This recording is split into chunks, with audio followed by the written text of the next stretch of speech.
Dap, Woi, di video sebelumnya kan kita ngulas soal motor-motor bebek yang dipakai balapan nasional dan balap ARC. lokal. Nah, ngobrol soal ARC, gue pengen nanya nih Dap, soal sama lu yang emang udah sering lah ngeliput motor-motor balap lumayan nih. sering nonton balap. Nah, itu udah lumayan lah dibandingkan teman-teman yang lain mungkin nonton balap cuma di streaming doang gitu kan. Waduh. Nah, Dap, gue pengen nanya bedanya motor balap bebek yang dipakai di balapan Indonesia apa aja sih kan? Motor bebeknya, Enggak, One Prix sama kompetisinya, ya, One Prix sama Motoprix. Lu itu aja ya sama Tuh, yang kejurnas ya. Yang kejurnas ya? itu doang. Nah. Indoprix kan masih wacana soalnya. sama ARRC ini balapan Asia lah kayak gitu. Ini bedanya apa? Simak terus videonya ya.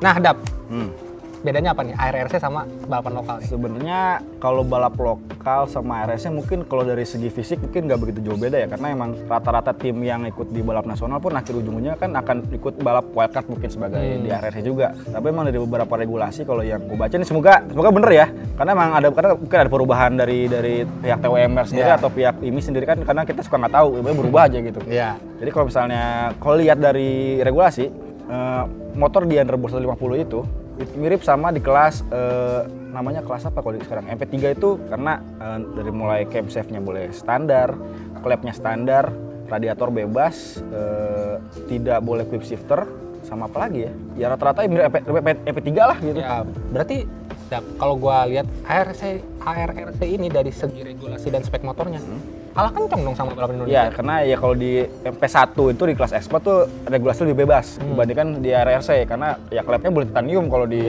pakai kalau R6. itu, iya, kalau di sini nggak boleh, kalau di RRC nggak boleh. Itu dilarang. Makanya kenapa dari segi power motor MP1 di Indonesia lebih kencang daripada motor RRC. Bahkan dilarang dipakai. Iya, udah terlalu dipakai karena udah modifikasinya terlalu ekstrim. Dap, lu pernah ngeliat nggak dari segi lap time-nya jauhnya segimana? Gue nggak bandingin ya, karena ya kita susah bandingin juga karena lap time yang dipakai di Motoprix itu kan tidak pernah balap di stul gede. Iya, dia sentuh kecil terus ya. Sentuh kecil terus. Jadi mungkin kalau stul di 56 motor FP1, mungkin kalau motor RRC mungkin sekitar 58 59 sih. Tipis-tipis sih sebenarnya. Tipis-tipis tapi tergantung siapa ridernya, mungkin kalau ridernya mungkin Wahyu Aji mungkin antara pakai RRC atau motor Warped juga mungkin, tapi mungkin coba sedetik doang gitu. Karena dia kan udah biasa pakai RRC juga, pakai motor MP1 juga. Nah, kalau yang biasa pakai MP1 pas pakai RRC mungkin lebih pelan. Ya, agak pelan gitu ya. Nah, kalau gue juga sempat ngobrol nih, ternyata regulasi ARRC itu lebih mirip sama Caprix ya. Sama Caprix ya, karena emang promotornya sama nih, si Mas Caprix sama RRC sama-sama Tools Motor Racing TWMR. Jadi mereka bikin regulasi motor bebek di Marsan Caprix sama di RRC itu sama. Persis malah, bukan paham, persis plek-tiplek gitu. Ibaratnya kalau di RRC balapan di Sentul lagi. Di sirkuit gede, nah kalau Caprix itu balapan di sirkuit dadakan. Ya. Nah, Dap, kalau gua nih melihat dari segi tampilannya, motornya yang dipakai ARRC ini kok kayak tambahin lebih keren sebenarnya ya. Lebih keren sih menurut gue sih. Kalau lihat langsung tuh motor bebek tapi keren gitu. Iya, apa aja sih bedanya nih dari segi tampilan? Yang unik itu kalau misalnya orang lihat balap Asia itu pasti ngelihat joknya tuh agak aneh RRC.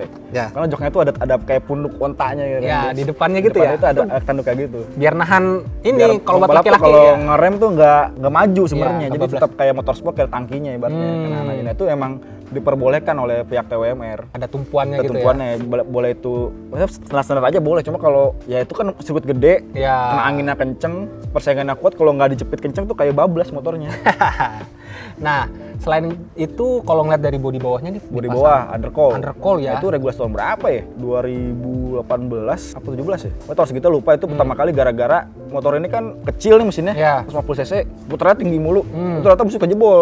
Nah, jebolnya itu suka oli atau mur-mur itu suka copot. Nah, itu bikin bahaya lintasan. Iya, jadi licin atau apa gitu. Nah, akhirnya supaya nahan oli itu, supaya kalau bocor nggak langsung kena aspal, jadi bikin undercoil itu wajib digunakan. Sampai akhirnya ternyata malah bikin lebih keren. Iya. Kata balap-balapnya itu bisa bikin apa? Undercoil ini kalau gua rebahin tuh bisa lebih drop lagi. Paling motor bebek kayak motor sport feelingnya. Itu dipakai di rata-rata di motor di One Prix sama Indo Motoprix.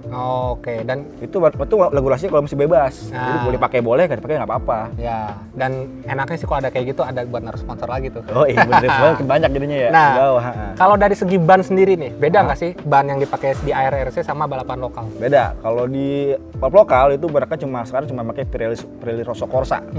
One Mac tire dia. satu merek itu doang. Kalau di RRC pun juga one tire. Dia pakai ban yang sama dengan Moto3. Nah, kakinya itu empuk banget bannya. Pernah gue waktu di RRC Sentul lagi pada loading barang itu semua. Iseng lah megang-megang kan ada kelihatan. Emang empuk banget itu. Iya. Dan kalau ban itu yang mahal sih. Kayaknya kenceng gue pakai motor itu gue. Dan emang si Dunlop kayaknya harganya bisa berkali lipat dari Pirelli kali ya. Itu emang ada logonya, logo label MotoGP itu ada.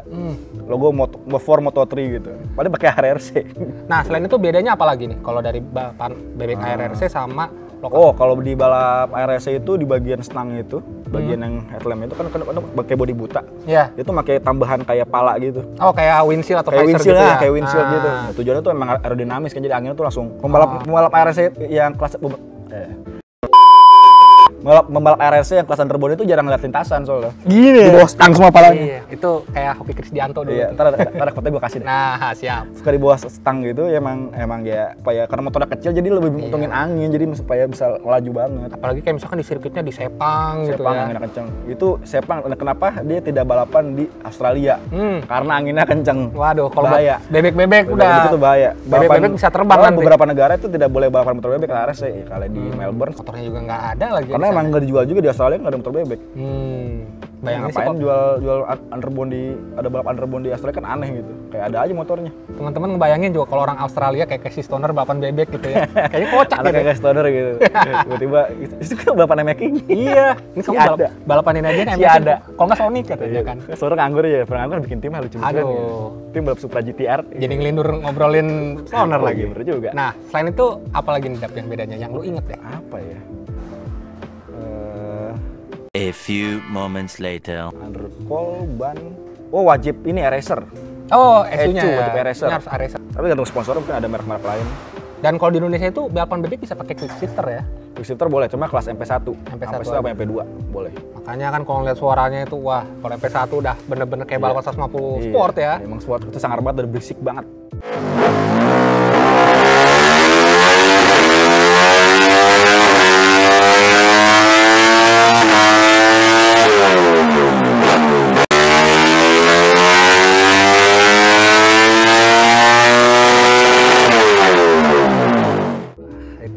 Jadi kangen nonton balap gitu. Iya, udah sepi banget. Ya kan liputan balap. Aduh, nantilah. Nah, kalau dari segi motor juga mirip-mirip lah ya.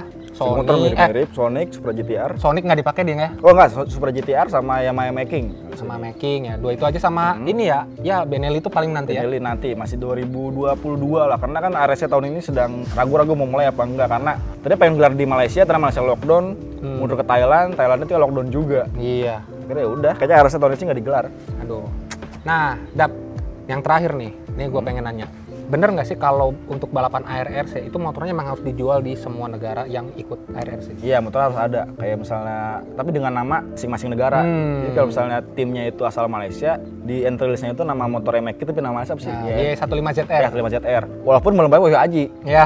Tapi tetap karena tiap timnya Malaysia, entry nama Malaysia, namanya nama motornya motor Malaysia.